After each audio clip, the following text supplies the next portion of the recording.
खरंच आपल्याला अजितदादा म्हटलं की डोळ्यासमोर येतं एक निर्भीड, निडर, निसंकोच, स्पष्ट वक्ता, धाडसी, परखड आणि रोखठोक आपलं मत मांडणारा, उत्तर देणारा असा नेता. म्हणजे अजितदादांचं संपूर्ण जे राजकीय आयुष्य होतं ते फक्त राजकारणापुरतं मर्यादित नव्हतं. तर अजितदादांनी नेहमी विकास कामाला प्राधान्य दिलं, त्याला गती देण्याचं काम केलं. त्यांनी नेहमीच जास्तीत जास्त लोकांची कामं वेळेत पूर्ण होणं याच्यासाठी त्यांनी प्रयत्न केला आणि त्यासाठी आपल्या या प्रशासनाला जास्त जबाबदार बनवण्यासाठी प्रयत्न केला. अजितदादांचं नेहमी असायचं की काम झालं पाहिजे आणि हे काम झालं पाहिजे ही त्यांचा जो दृष्टिकोन होता त्यांनी तो प्रशासनामध्ये रुजवण्याचा प्रयत्न केला. आज आपण बघायला गेलो तर अजितदादांचे काम आपण बघितलं तर असं वाटतं मला की आपण ज्यावेळी जिल्हा परिषदेमध्ये काम करत असतो त्यावेळी त्यांची कार्यशैली ही आपल्याला खूप सगळं काही शिकवून जाते. मग त्यामध्ये त्यांचं निर्णय क्षमता असेल, त्यांच्या वेळेचं नियोजन असेल, आर्थिक शिस्त असेल किंवा त्यांच्या लोकांबद्दल काम करण्याची, जास्तीत जास्त कामं करण्याची जी त्यांची इच्छा असेल किंवा लोकांप्रती किंवा लोकाभिमुख सगळं राजकारण झालं पाहिजे, लोकाभिमुख आपण असलो पाहिजे ही त्यांची भावना होती, हीच त्यांची ओळख होती आणि याच पद्धतीनं आपण सगळ्यांनी या जिल्हा परिषदेमध्ये काम केलं पाहिजे.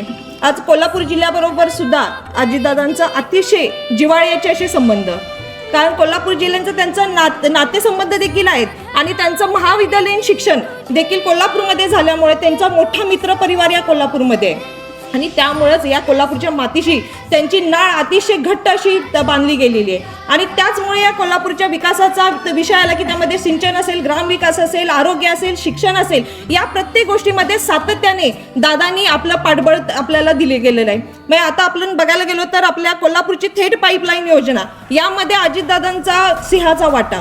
म्हणजे त्या काळामध्ये बऱ्याच लोकप्रतिनिधींना असं वाटत होतं की ही योजना पूर्ण होणार नाही, पण त्यावेळी अजितदादांनी भूमिका घेतली की ही योजना पूर्ण झाली नाही तर मी पवारांच्या अवलाद सांगणार नाही आणि अशा पद्धतीनं दादांनी ती योजना पूर्ण केली आणि या कोल्हापूरचा स्वच्छ पाण्याचा प्रश्न त्यांनी कायमचा मिटवला.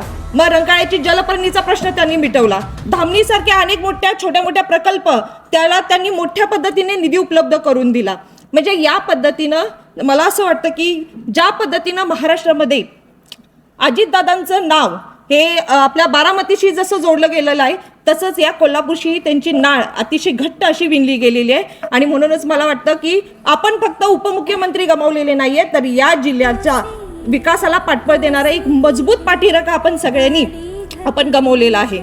अशा पद्धतीनं म्हणजे आपण जिल्हा परिषदमध्ये आज आपण सगळे जमलो आहोत ते फक्त अजितदादांच्या जयंतीनिमित्त त्यांचं स्मरण करण्यासाठी जमलेलो नाहीये. तर असं मला वाटतं की आज आपण सगळ्यांनी जे अजितदादांचा जो कार्य करण्याची त्यांची जी विचारसरणी होती ती आपण आत्मसात करण्यासाठी आज आपण सगळेजण इथे जमलेलो आहोत आणि त्या पद्धतीने आपण सगळ्यांनी काम करूया. कारण एक जिल्हा परिषद म्हणजे तळागाळातल्या लोकांपर्यंत ह्या सगळ्या सरकारी योजना थेट घेऊन जाणारी एक शासकीय यंत्रणा आहे. त्यामुळे या यंत्रणेच्या माध्यमातून आपण सगळ्यांनी काम करूया आणि या कोल्हापूर जिल्ह्याचा विकासाचा आलेख एका वेगळ्या उंचीवरती नेऊन ठेवण्यासाठी आपण सगळेजण काम करूया, एकजुटीनं काम करूया इतकंच मी सांगेन आणि पुन्हा एकदा दादांना विनम्र अभिवादन करेन आणि थांबते. धन्यवाद.